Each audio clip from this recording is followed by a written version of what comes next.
tonight I'm going to be talking about fall prevention and reducing your risk for falls. Now, this presentation is not specific to people with Alzheimer's disease or cognitive impairment because falls is actually the leading cause of injury and death, as you'll see in a moment, for older adults, and very much impacts patients with Alzheimer's. So what I'm teaching you tonight is really applicable to anyone, actually anyone of any age, as you'll see in just a moment here. So again, my background is nursing, trauma nursing, so I've had a lot of experience in the hospital caring for people who have fallen or who've been injured.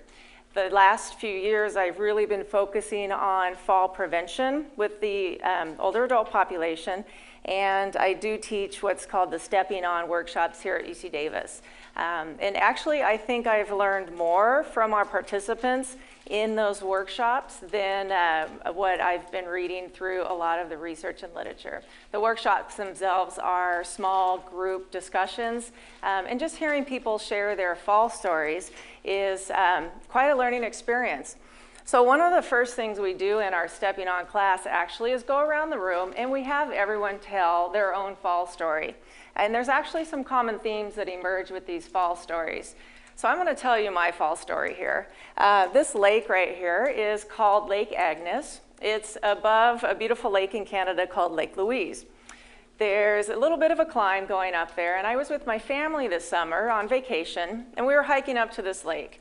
A couple things to let you know. We had hiked the day before, so my legs were really tired.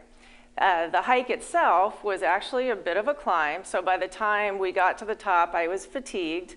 It was lunchtime. I was hungry, a little bit lightheaded because of the altitude, and I really wanted to get to the end of the lake, so I was rushing. I had new shoes on, new hiking shoes, and I was not paying attention to where I was going. I was in the front of our little group, and I didn't see the rock, actually, right in the path. My toe caught it. I went flying, my sunglasses went flying, my dignity went flying, I went flat out. Before I even knew what happened, I was on the ground. So it was embarrassing. I was on the ground. It was shocking. Fortunately, I wasn't injured, but not an uncommon story. And when our fall prevention participants in the Stepping On workshop are telling their stories, we hear a lot of common themes like that.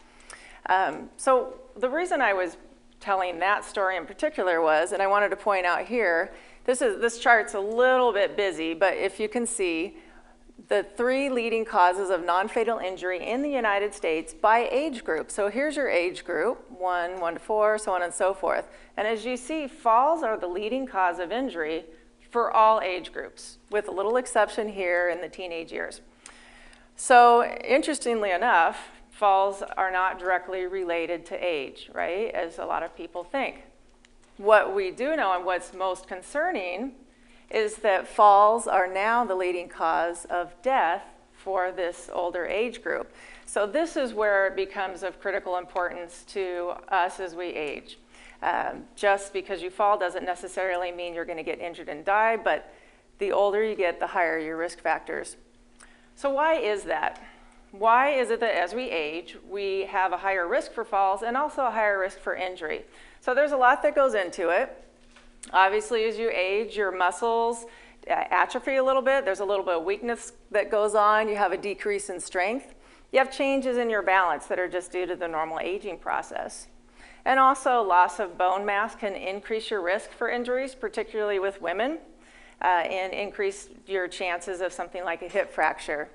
And then sensory deficits, that includes vision and hearing. All of these things actually work together to increase your risk of not just falling, but injuries with fall. A little more information on falls and fall risks. So 1 out of 3 older adults age 65 and over fall every year. It's, like I said, the leading cause of fatal injury. Another piece of information that's actually pretty interesting and relevant to people who are, we'll talk about this here in a minute, on blood thinners, half of fatal falls are due to head injury. And most importantly, right here, less than half of people that fall actually talk to their doctors about it. And your healthcare providers can actually be a fantastic source of information and resources to reduce your fall risk. So one of the things that we always encourage people to do is talk to the healthcare providers if they've fallen or if they think they're at risk for a fall. And from that point, there's a lot that can be done for screening and reducing your fall risk. And here, the direct medical costs, which is pretty high related to falls. So this actually looks pretty dismal right here. And tying into that, we want to look specifically at what are the risk factors for falls. It gets better, I want to tell you. I'm just setting the stage right now. It sounds pretty negative and down, but actually it gets better here in a second. So we know that there's some fall risk factors that are associated with individuals. There's some things we can't do anything about. These are the non-modifiable risk factors. So things like age. We know that there's a correlation with an older age and a higher incidence of falls. Gender. Women tend to fall more than men. However, I will say, ladies, on our behalf, men have more significant injuries when they do fall. We're not exactly sure why that is. It may have to do with men are usually outside when they fall, on ladders, have higher risk behavior. Frailty, that's due to chronic illness. If you have a lot of other medical conditions that make you more frail, you're more susceptible to falls. And having a history of falls is actually a risk factor. You can't change the past, so you can't modify that factor. And then, of course, impaired cognition. And I'll talk a little bit more in a minute about Alzheimer's disease and impaired cognition and how that actually increases your fall risk. Now, here's what we're going to focus on tonight, because this is the good news. There is actually quite a bit that you can do to reduce your fall risk.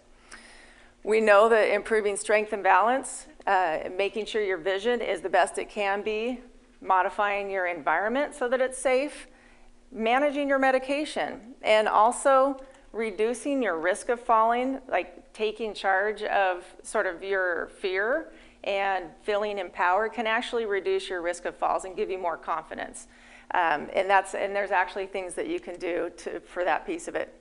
A couple other medical conditions that actually can affect your fall risk. So vestibular dysfunction, we're all familiar with the inner ear. It's like kind of the little gyroscope that keeps us upright. Not just with aging, but there's other disease processes that can affect the inner ear and the vestibular function that can put you at risk for falls. Peripheral neuropathy, we hear this a lot in our stepping on classes. Whether it's diabetes or cardiovascular disease, you get the neuropathy in your feet where you're having numbness. You can't really feel where your feet are on the ground when you're walking. Definitely increases risk of falls. And then postural hypotension, which means as you stand up, all the blood rushes out of your head, your blood pressure drops, and it can make you a little dizzy. And then Alzheimer's disease, cognitive impairment, it affects your gait. So the Alzheimer's related falls, there's actually a 1.5 to 2 times higher rate of fall risk and falls with patients who have Alzheimer's disease. And the 1.5 to 2 times depends on the cognitive impairment, the level of impairment. So there is definitely a higher rate of injury, but also hospitalization with patients with Alzheimer's. And it does, like I said, correlate to the level of cognitive impairment that those people are exhibiting. So interestingly enough, the fear of falling in cognitively impaired patients, it increases with mild cognitive impairment. So people who have the mild impairment, they actually are more afraid of falling. But as the cognitive impairment advances, their fear of falling is actually diminished and decreased, which can actually put them more at risk, right? Because they're not paying attention to their setting and they're not being really engaged with what they're doing and walking. So again, the little bit about not necessarily the pathophysiology, but how the interrelatedness of cognitive impairment and physical functionings of gait and balance work. So with walking, and I'll use an example and hopefully stay in my filming zone here. With walking, we think that walking is an automated process, right? You're not thinking about it, you just walk and your gait is just going and you just go and you don't think about it. The reality is it's actually a very dynamic, interconnected process between what we call our executive functions, cognitive control, supervisory, and our motor actions. So for example, let's say I'm walking across the street. I'm just going along, I'm not paying attention to my gait. I'm looking at the stop sign and thinking, oh, I've got 15 seconds to get across, I better speed up. I don't tell my legs speed up, I just start walking faster. At the same time, I may see a car coming around the corner, and my brain signals my feet to slow down, otherwise the car may hit me. At the same time, I'm trying to make eye contact with the driver. You see all these things going on that affect how I walk. With Alzheimer's disease and cognitive impairment, there's a disconnect between those two processes. So there's not that feedback system necessarily, right, where the body is constantly checking in with the gait. And what you end up having then is gait imbalances, stride irregularity, changes in speed, shuffling, stopping, that all has to do with that disconnect between the executive function and the motor, the sensory motor skills that come with the gait. The other piece of it is the visual spatial perception with impaired cognition, and again, that ties into the executive function and how we process the sensory input from our environment, which in some ways, it's actually called proprioception, where your body, your brain takes in all the different cues, vision, sound, feeling, to get a sense of where it is in the environment. And if those visual cues are not being processed properly, then the brain isn't able to adjust and adapt, particularly things like balance. And then medication. There are, actually we know that any type of medication that works in the central nervous system can affect your balance and again, increase your risk for falls. So back to the broader issue of fall prevention. I'm sure at this point everybody wants to know, well, am I at risk for falls? And, you know, it's across the age spectrum. It's not necessarily tied to age. I can almost guarantee everybody in the room has fallen at least once in their life, maybe when they were 3 or 4, maybe last week. I myself fell a few weeks ago, so everybody wants to know where they're at in their fall risk. So there's actually a couple ways that are pretty easy to do it. The first one is just online. There's a self-assessment tool at a website it's actually Centers for Disease Control. They have a fantastic toolkit called STEADY.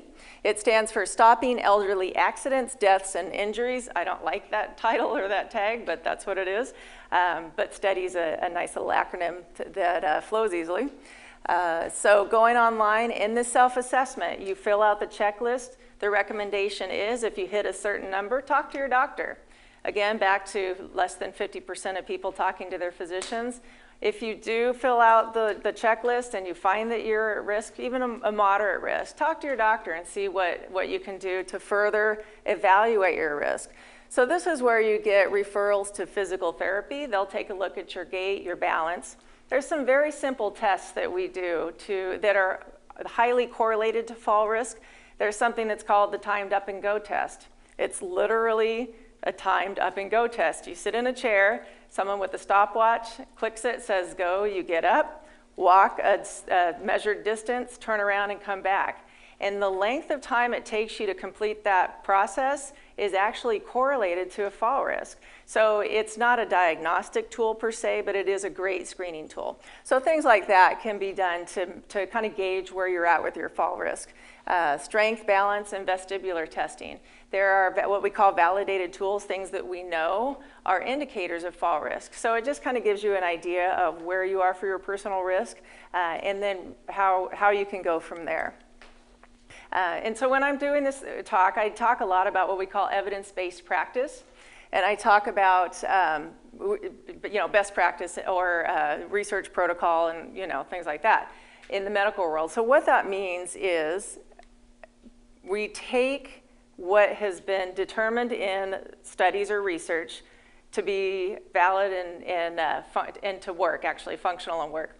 So for instance, if there's a new program for fall prevention and we want to test it, we'll take one group and have them go through the program and one group and not go through the program. And we'll see if there's a difference in fall outcome at the end of all that. So that's kind of like a research study, right? So that's evidence-based. If through that process we show that this works, we now know there's evidence through research that this intervention, whatever it may be, is effective. So adding to that clinical expertise, we have people that have been in the field of fall prevention and fall risk reduction for decades. they have a lot of experience and a lot of information that they can bring to that hasn't been studied in randomized controlled trials. We want to add that. At the same time, we want to take our patient values and preference. What do our patients need to do to make these changes in their life? How do they live their life at home? How is that going to work best for them? So adding these things together, we come up with evidence-based practice for fall prevention. So everything I talk about tonight in terms of programming is going to be an evidence-based program. So here's the good news. I've kind of dumped all the bad news on you. We've talked about the fall risk and the injury and the death, and we now actually are going to talk about what we can do to reduce it. So there's actually some clearly defined things that we can do to reduce the fall risk, and one of the simplest ways to kind of quantify it is to put it into this model for reducing fall risk. So there's really four main areas to reduce the risk: strength and balance, medication management, vision maintenance, and home modification. So almost everything we know that reduces fall risk is going to fit into one of these categories. So starting with exercise, a lot of people don't like exercise. Some people love it. I will tell you personally from experience, from what I hear through these classes and from what I'm reading in the literature, that strength and balance exercises are probably the biggest thing that you can incorporate into your life to reduce your fall risk. This is one of the most effective methods and techniques to reduce risk and to increase your strength and balance, which in turn reduces your fall risk. So there are some exercise programs. One in particular is called Tai Chi, Moving for Better Balance. Has anyone taken a Tai Chi class or is familiar? A couple people in the room. You probably have seen people that there's a lot of times they'll have Tai Chi in parks and they do a lot of movements like this. I'm gonna make a fool of myself trying to show you what this is, but it has to do with balance, and there's a lot of this. But it is actually proven through those studies, like I said, up to 50% reduction in fall risk for participants who continue taking the Tai Chi classes. Very powerful. Combined strength and balance is very important. You don't just need to improve your strength so that if you start to fall, you catch yourself. You need to improve your balance as well. Very important because, again, as the body ages, there's a lot of things changing, and you need to make sure that your internal feedback system is keeping up with those changes. The way you do that is by incorporating balance exercises into your daily routine. This is just retraining your body on a daily basis of, oh, right, here's my center of gravity, here's where my balance is today, and it makes a huge difference. And again, back to our stepping on classes, we do strength and balance in those. And even into week 3 of the session, I see an amazing improvement in the participants who are doing this on a daily basis. Now, that being said, there are a number of our participants who just don't want to exercise, and that's their choice. We certainly don't, we don't discourage them, or we don't say negative things to them, but it's noticeable. So what we do is the positive reinforcement, and the participants who are showing the difference in the class, then it's really highlighting for them, and that makes the difference. Promising research, and again, these are exercise programs that are in the process of being evaluated with that whole randomized controlled trial process. Yoga. You would think that that definitely would improve your balance. And I practice yoga, and I think that it would reduce your fall risk. But again, until the literature and evidence is out, we can't say for certain it's evidence-based. That being said, I would never discourage somebody from doing yoga if they thought it was going to reduce their fall risk. Absolutely. Same with dance. Interesting. There's some studies ongoing right now about incorporating dance into fall risk and how it actually improves your strength and balance. It may not necessarily be the tango dance, but certain types of dance. And then fitness technology, things like the Fitbit. There's other feedback technology that I'm not familiar with. I don't use a lot of technology that actually can help you improve your strength and balance. And then I did want to make a note on walking. So what we know from the literature, from the studies, people who walk regularly and have walked for a very long time, meaning this is part of their routine and something they do daily, for those people, walking actually reduces their risk of falls. For people who don't walk on a regular basis and aren't used to walking, walking can actually increase their risk of falls, which if you think about it, makes sense, because if they're not conditioned and trained and their strength and balance isn't there and they just start walking, they actually could put themselves at risk for falls. So it was kind of an interesting dichotomy there between if you do walk, it's good for you, if you don't walk, it's bad for you, which is a little cut and dry. And then exercising with Alzheimer's. For patients who have Alzheimer's disease, it's definitely proven that it can reduce fall risk, but it's a little bit more intensive in terms of trying to maintain the schedule. And typically, these patients will have to work on a one-to-one with somebody who's trained. And there's always, the consistency in the routine. I'm getting a nods from the side of the room. And it does make a difference and it does help. But again, it's that needing to have regular supervision, reminding, and maintaining the schedule for it to be effective. And speaking of effective, simple can be effective. And this is the part where I do the demonstration. The only reason I wanted to show, there's actually 2 exercises I'm going to show you. And again, on the Centers for Disease Control, their STEADY toolkit that I was talking about, there's actually a whole list of very effective exercises that they demonstrate on that website in some printable materials. So 2 things. One of the most effective and simple exercises for maintaining strength is actually the chair rise. And I guarantee everyone in this room has done it probably 15, 20 times today. It's actually just getting out of a chair. So I'm going to demonstrate. I don't know if you all can see me. So when you're in a chair, if you think about having, and this is actually, a lot of times people have trouble getting out of a chair, and this will help those people as well getting out of a chair. If you're sitting back in a chair, particularly a low or a deep chair, and your back's all the way back, think about your center of gravity is way back here. It's going to be really hard to move all that mass forward. If you move everything forward to the edge of the seat, your goal is to get all your body weight over your feet because that's your support system. Now you've got less distance and less mass to move forward, right? You're already there. So then you want to move as much forward again. You take your nose, what we say, nose over toes. You're bringing your head down. You're actually looking at your toes. Your feet are hip width apart, and they're tucked under you just a little bit. They're not way out here, just under your knees. So they're a little bit under you. And then if you have trouble getting up, you can actually use the arms of the chair. If you want to challenge yourself, you could either put your arms on your hands or, most challenging, on your chest. And then nose over toes, and then standing straight up and engaging your, what we say, butt and gut, or for the more demure, bum and tum. So if you think about what I just did, I actually did a modified squat, right? 1, sure. But if you do that very slowly 10 times over, you've just done 10 quad strengthening exercises. Now, actually sitting down is where a lot of the work comes in. Making sure the chair is behind you where you can feel it, sticking your bum back out so your center of gravity is down but not falling back, and this is really important. Nose over toes again. We always say no plopping.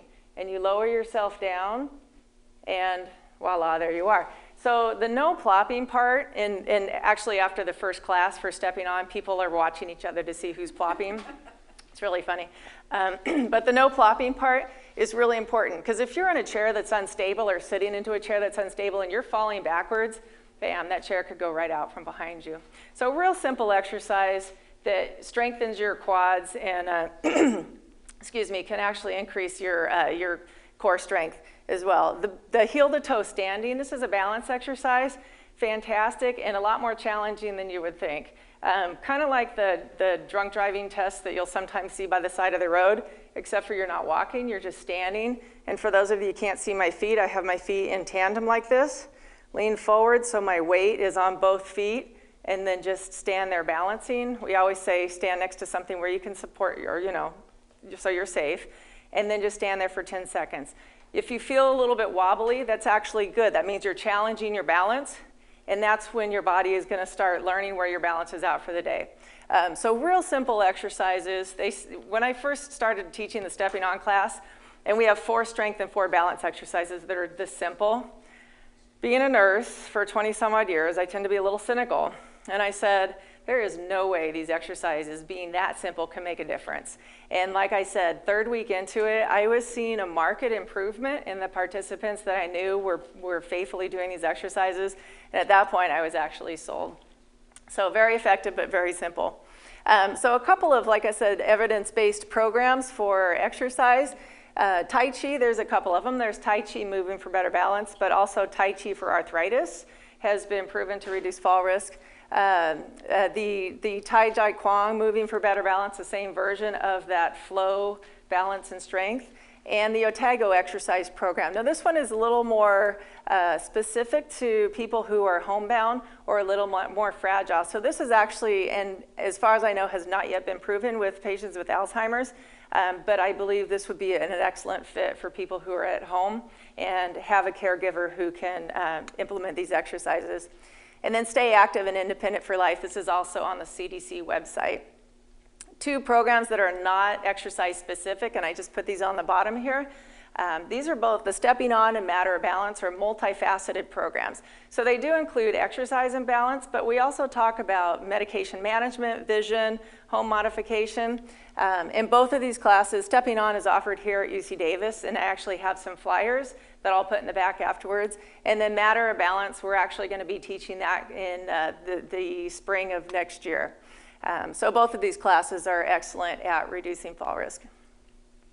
Real quick on safety mobility tip, we teach people to walk heel to toe. So what that means is lift your toe.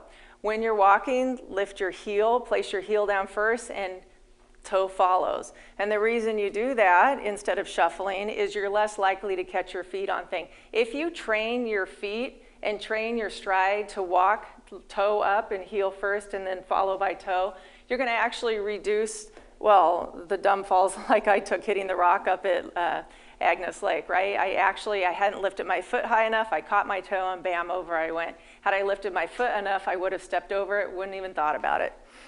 Scanning ahead, really important. If you have vision problems or you have low vision, a lot of times you'll be looking in front of you, trying to see where you're going or what's going on down here, but you're not looking ahead at the larger environment in front of you. So really important to scan ahead for hazards.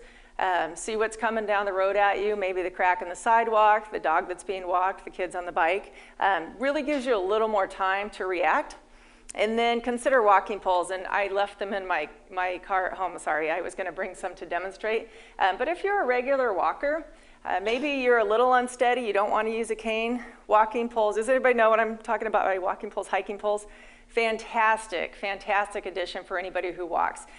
They're sporty looking, you look like you're climbing the Alps. They give you a little bit extra stability. They can help you feel the ground if there's any unevenness. And again, sometimes they're just nice to have around if you need to bat off the stray dog. But adjusting them real quick, you always have them at a 90-degree angle right here as opposed to a cane, which is a little bit further down here. 90 degrees, and you just walk with them with your natural stride. Really helps with balance for the long walks. Use a mobility device if helpful. That means if your doctor told you to use a cane, use your cane. They have some really cool canes that are beautiful, fold up real nicely in a purse for ladies. A lot of times what we hear from participants is that people give them a little extra safety space and busy sidewalks if they have a cane. So use it if you need it. And then take your time. This is the one thing I think we hear the most with our fall stories. I was rushing and I wasn't paying attention. And at the end of the 7-week series, most people will say, I pay attention now. I'm slowing down and it makes a difference. So taking your time. Okay, here I had to throw this one, the FAQ, because I get asked this at least once every presentation. Can you learn a safe way to fall? The answer is no. So no, that's the short answer. And here's why. So before I explain why, actually, I'm going to say, with one exception, if you are a judo instructor or the karate type people that do the tuck and rolls by training, they have trained themselves and their bodies to have the automated reflex to tuck and roll. It's not something they think about, it's something their body does automatically. So think about the condition that those athletes are in to get to that point. probably not something I certainly wouldn't be able to do it, and I wouldn't even want to try. I think, so when I answer this question, I think about myself laying on the trail in Lake Agnes, and I think, I didn't even remember falling. Like, I don't even remember hitting my foot. Bam, I was on the ground. So there is no time to learn because of the feedback system. So when your body hits something, you start to fall, there's a process where your brain is like, oh, I'm falling, and then it processes and it tries to send information back to the legs to do this or that. So the time it takes for that, even though it's like microseconds, it's actually too short of a time to develop any plan. Like, okay, I'm gonna tuck this way so my shoulder doesn't, whatever, and roll. Not gonna happen. What we can do, however, is increase strength and balance and reflexes, which come with the combination of strength and balance. So if you're coming along and you trip and you catch your foot, if your strength and balance is increased enough, you're actually going to be able to catch yourself and before you go all the way down, right? Or maybe you get, change to the side, or maybe you are able to grab onto something. So it's not going to it's not going to like eliminate all your falls, but it will make a difference at catching yourself and reducing your risk of a fall, because your falling is going to be a little more controlled. So fall prevention recommendations: increase exercise daily, continually challenge yourself, and then monitor your progress. Most importantly, find a program that works for you, because people that don't like what they're doing, they're not going to keep doing it. But if you have an exercise program that you're there with a friend, you really enjoy it, they have snacks afterwards, whatever it takes, stick with that one. In Sacramento area, there are a number of good programs for seniors that are senior friendly, meaning you don't want to go to the yoga class with the 20-somethings because it's not comfortable and it can be intimidating. So find the class that works for you and that fits in with your lifestyle. So changing to medication and fall risk. We know that having actually 4 to 6 medications will dramatically increase your fall risk. Any type of medication, 4 to 6 of any type. So combination of meds, there are certain things that combined together will increase your fall risks. As we age, our body becomes more sensitive to medications. That has to do with muscle mass, water volume in our body, which changes. And so we can have a lot more sensitivity to the side effects of medications, such as drowsiness, dizziness, and blurred vision. So there's a whole list of medications that increase fall risk. You can just go online and Google Beers criteria, American Geriatric Society. There's a whole list of medications that have been identified as increased fall risk, and that's something that physicians have access to and should cross-reference. So anti-seizure medication, opiates, painkillers, antidepressants, all of them act on the central nervous system. I will say one thing about allergy medication: Benadryl. Benadryl diphenhydramine is a powerful allergy medication with a powerful side effect of drowsiness. So actually, it's now the most common sleep aid, and it's found in a lot of stuff that you don't think about. So Tylenol PM, anything with a PM in it. NyQuil is both Benadryl and alcohol, is why you get your Z's, because you're completely schnockered. But very effective at putting you out. But think about your fall risk now. Take a dose of NyQuil, get up in the middle of the night to go to the bathroom. Yeah, there's definitely a lot of risk there. So when you're talking to your doctor about your medications, and we really encourage you to go talk to your pharmacist and or your doctor about the medications that you're on, because there may be some changes, or some of the medications that you're on are causing some side effects that could increase your risk. So first question, what does this drug do? Why am I on this, right? How should I take this medication with food, in the morning, at night? And then what problems might I expect from this medication, like what side effects? Real quick note on calcium for people over 50. These are just general guidelines, and I will say if you're a woman, you should get a bone scan, a bone density scan, because osteoporosis is what we call a silent disease. You have no idea that you have it until you fall and break something, or until you do a bone scan. So there's no signs or symptoms of osteoporosis, but again, high risk for fractures and falls if you have decreased bone density. And all of these recommendations are from the National Institute on Aging. With vitamin D, you need vitamin D to absorb your calcium. So again, these ranges are very wide, But the reason and this is, again, it's National Institute on Aging, with your vitamin D, talk to your doctor because you need to get your level checked. If it's low, he may suggest 4,000 international units a day, or he may suggest only 1,000. So it's totally independent and based on your individual levels, which is what we teach in our Stepping On class. Just get your level checked and go from there.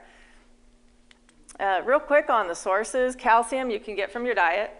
If you're lactose intolerant, soy products like tofu can actually have a high level of calcium in them. And then if you need to get your adequate calcium, you can go to supplements. Vitamin D, dietary, if you like liver and egg yolks and fish oil, the main sources, which, okay, I do personally, but not everybody does. Sunlight, also a great source of vitamin D. And then again, if you need to, based on your own level, supplementation. Vitamin D, again, like I said, it increases your calcium absorption and will help with bone density. But there's also a couple of studies that have shown that vitamin D can actually reduce your risk of falls, but we're still waiting for confirming studies on that. But taking vitamin D is definitely not a detrimental thing, so highly recommended. So fall recommendations for medication. Maintain a current medication card. That's just a list of what your meds are. Review your medication with your doctor, your pharmacist, and then avoid, if you can, high-risk medication. We understand that some medications you absolutely need to be on for maybe heart reasons, if you had a stroke, certain things. But if there's a way to change any of them that are high risk, then talk to your doctor and see where there's some wiggle room. Make sure you're getting adequate calcium and vitamin D, and then discuss blood thinners with your doctor. I'm not saying don't be on blood thinners, because if you need it, you definitely need it to prevent stroke or heart attack.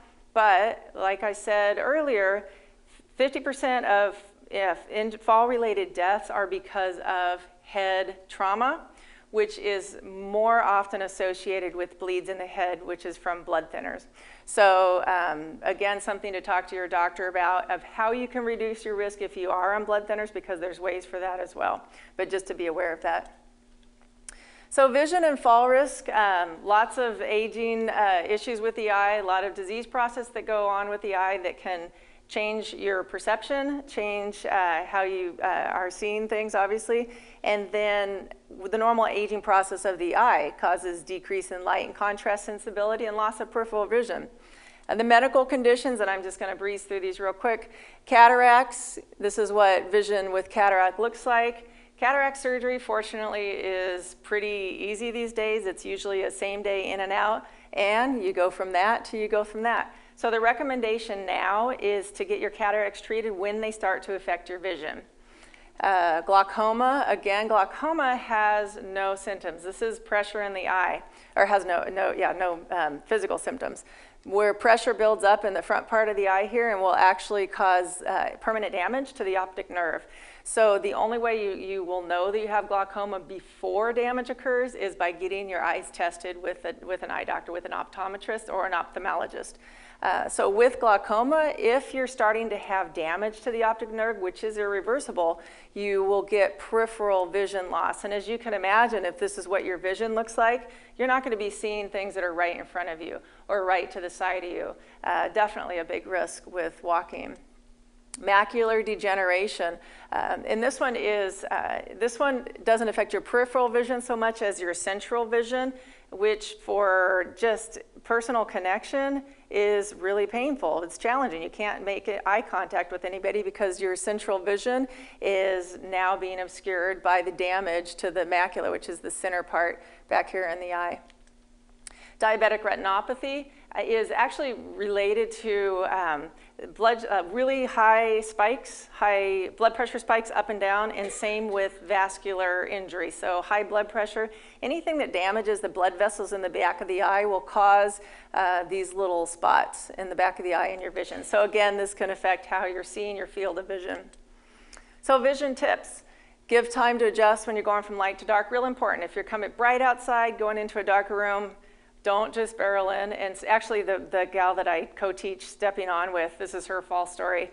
She was in Hawaii and they were out on the lanai, came inside, she didn't want to turn the lights on, and she's bumbling around in the dark, and they had moved some furniture around, and down she went, ended up for the whole week in Hawaii with this huge black eye. because she didn't want to turn the lights on. But wearing sunglasses outdoors is actually going to decrease your risk for some of those eye diseases and then help with that transition into a darker room. Avoiding tobacco and alcohol. Actually, when you look at how to reduce the risk factor for all those other disease processes I was talking about, first thing it says, if you smoke, stop. That's it. If you smoke, stop. Because it has such an incredibly severe effect on the vasculature in the eye and the progression of those diseases. And then, like I said, keep blood sugar and blood pressure under control, because it's those big swings in both of those that affect the veins and arteries in the back of the eye that can then cause the damage and the breakdown. A couple resources for vision here at the UC Davis Eye Center. We've got a great program that does some research on macular degeneration, actually all the diseases of the eye right here. And then the Low Vision Clinic, and this is the Society for the Blind here in Sacramento that partners with UC Davis. They have some fantastic resources for people with low vision, helps them adapt to day-to-day life and dealing with the low or loss of vision. So fall prevention recommendations for vision. Regular eye exam. This is really important because some of these diseases, like I said, aren't going to have obvious symptoms. The only way you're going to know if this is affecting you is by seeing an optometrist or an ophthalmologist. The difference being an optometrist is the one who measures your eye, looks at the back of the eye, and kind of is the pre-screening for any major diseases. If something is identified as being a potential problem, that's when you're referred to the ophthalmologist, who's the specialist in all those diseases. Timely cataract surgery is important. The recommendation used to be wait for the cataract to mature, but now they say if it starts to affect your vision, that's when it's time to get done. It's like I said, from what I hear, I've not had cataract surgery, but from what I hear, it's a quick procedure, in and out, painless, and people talk about the changes. They're like, I had no idea my house was that dirty when they get home. So easy to do, and something that can definitely change your life in a lot of ways. Scanning ahead when walking, real simple, but if you're not thinking about it, remember that sort of cortical dissociation of our executive functions telling our legs what to do. If there's a disconnect and we're not paying attention and we're not watching what's coming in and processing, then that's where you start having the hazards. And then increasing household lighting, particularly for people who have been in the same house for 30 years, and you got the old light bulbs and you want to save energy, and as your eyes are decreasing sensitivity to light, what may have been sufficient light 10, 20 years ago is not going to be sufficient today. So really increasing the lighting in your house so you can actually see where you're going, and then you may actually see the clutter, which we'll get to here in a second. So clutter, recognizing potential home hazards. This again is really important for individuals who have been in the same house for a very long time, or people, multi-generational homes. So if you've moved in with your kids and their kids, or if your kids have moved back in with their kids, if you've got toddlers around who now have little toys on the stairs, just being aware of the hazards that may not have been there even a few years ago. Some of the older building construction, so if you live in an older home, things are not up to code. It never ceases to amaze me. I see pictures of where you open a door and there's like a step down, which is no longer code anymore. But if you think about, you're not expecting it, step out to a garage or something, there's immediate step down, or out onto the front porch. Big concrete porches without railings. These are all no longer within building codes, but there's no code enforcement retrospectively, right? So if you live in an older home, and by long-term home residence, I don't mean long-term care, I mean a residence that you've been living in for a very long time for those reasons. And then multi-generational, and then living with pets.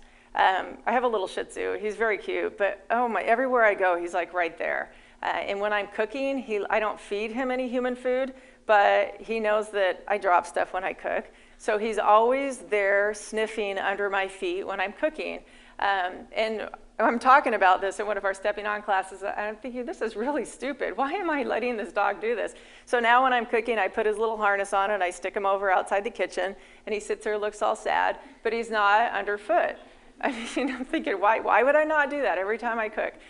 Little things like that, because especially if you have a dog who wants to get out the door first or wants to get up the stairs first. I'm not telling you how to manage your pets, but if you have a dog, you know what I'm talking about. And just being aware, because it's that one time where they're sideswiping you that you lose your balance. So fall prevention recommendations, reducing trip hazards. That just means go through your house and look and see what could potentially trip you. And actually, this Check for Safety is again on the CDC website, a really nice, easy to use tool. You just walk through your house and check where your hazards are. You can actually, okay, there's somebody who told me this a couple weeks ago, it's fantastic. We're never as old as we're gonna get. I'm like, that's brilliant. So that being the case, modify your home for the age that you're going to be, not that the age you are now. And what that means is you may not feel like you need grab bars out of your shower right now or rails on a certain porch, but there's a good chance that you're going to in a few years, so why not have it in place when you need it that one day? Improve household lighting, like I said, and then reduce the trip hazard, which is pretty much the same as removing the trip hazards. I just saw that redundancy. So reducing the fear of falling, which is not actually in one of those 4 focus areas I had talked about initially, but I do want to talk a little bit about this because it's really powerful if you can take control of your life and actually have that confidence to walk and to move around and be independent. So there's the Matter of Balance program that I referred to earlier that we're going to be bringing here into Sacramento at UC Davis in January. The whole class is focused on reducing your fear of falling. And it really kind of dives into why you're afraid, what are your fears, and how to handle them and how to manage. Because I have seen more than once within our Stepping On class, every now and then we'll have a participant that falls. And there was one time in particular where there was 2 friends that came together. One friend fell and she wouldn't leave her house after that. And her one friend, just the gal that kept coming to the class, kept trying to, she'd come every week and report. She's like, I just can't get her out. And just really that fear kind of took over her life. And she eventually, her very dear friend was able to get her out and get her moving again. But if you think about how that can really impact your independence, if you're afraid to leave your house again, that can be very powerful. So turning that around and taking charge of that and kind of empowering yourself can really reduce your risk of falls, because now you have a lot more confidence in your stride. You're not walking with your head down and shuffling. You're actually taking control of it. Part of that is also knowing that you've done your strength and balance exercises and you've taken those steps to reduce the fall risk, which participating in the exercise program. And then, peer support, cognitive behavioral interventions, which by that I mean some of these multifaceted classes that help with reducing fall risk. So, just in summary, we know that there are things that you can do to reduce fall risk. So it's not all bad news, even though the beginning of my presentation was a lot of the negative. There are things that we know for a fact help reduce the fall risk. The Stepping On class I was talking about, 30% reduction in falls among participants who finished all 7 weeks. That's powerful, that's impressive. Tai Chi, Moving for Better Balance, 50% reduction. That's the program I want to bring to Sacramento and just get it into every senior center. If we can get people accessing those classes, transportation, free classes, whatever we can do, think about the difference that we can make in reducing falls in our community. Managing medication, easy to do, check with your doctor and your pharmacist. Maintaining vision and modifying your home environment. So real specific to patients with Alzheimer's, everything I've been talking about is applicable and sort of amplified with people that are suffering from Alzheimer's. So what I mean by that is every single one of these areas can actually have a big impact on reducing a fall risk with someone with Alzheimer's, but it's just a little bit more work, right? There's a little bit more specific effort that needs to go into it and a lot more work for the maintenance in those areas. So for example, improving muscle conditioning and the gait training, that's daily. That's where you have a coach, where you have a care provider, where you have a family member walking that individual through those exercises on a daily basis. And that's where you're going to see the increase in conditioning. And it's going to be frustrating at times, and it's going to be challenging. But if you continue on with it as best as you can within their condition or what that condition allows, then you will see the improvement and definitely have an impact. Medication management, and again, this one's a little tricky because there are medications that we know can improve some of the effects of Alzheimer's or cognitive impairment, but they have also been tied to or linked to some increased fall risk because they act on the central nervous system. And then environmental modifications is probably one of the easiest things that can be done. Go through their environment wherever they're living and make sure it's safe and secure, so when they're walking or when they're interacting, their risks are eliminated to the best of your ability. And then real quick on emerging technology, there's stuff that's being studied that has to do with feedback loops, so glasses, gait measuring, things that sensing of gait stride that can actually, it's like an early detection, early warning system. So a lot of stuff is being studied around, nothing on the market, but things that are, I'm gonna say probably in the next 3 to 4 years, we'll start seeing some of these devices. And then real quick with our UC Davis Stepping On program, I have some flyers here. It's one of a couple of what we call multifaceted fall prevention programs here in Sacramento. There's a few others, but I'm going to leave my contact information up here, and I'm sure you can get it through the Alzheimer's Disease Center website, or our program website on the internet as well. And like Jane said when she introduced me, I work with Fall Prevention Coalition. So it's the 4 trauma centers in Sacramento who have created a consortium to work with all the agencies in the community to build resources to reduce fall risk, specifically for people who live in the community. So that even means homebound people that can't get out much, may not be able to access resources or maybe get a ride or nothing in their area.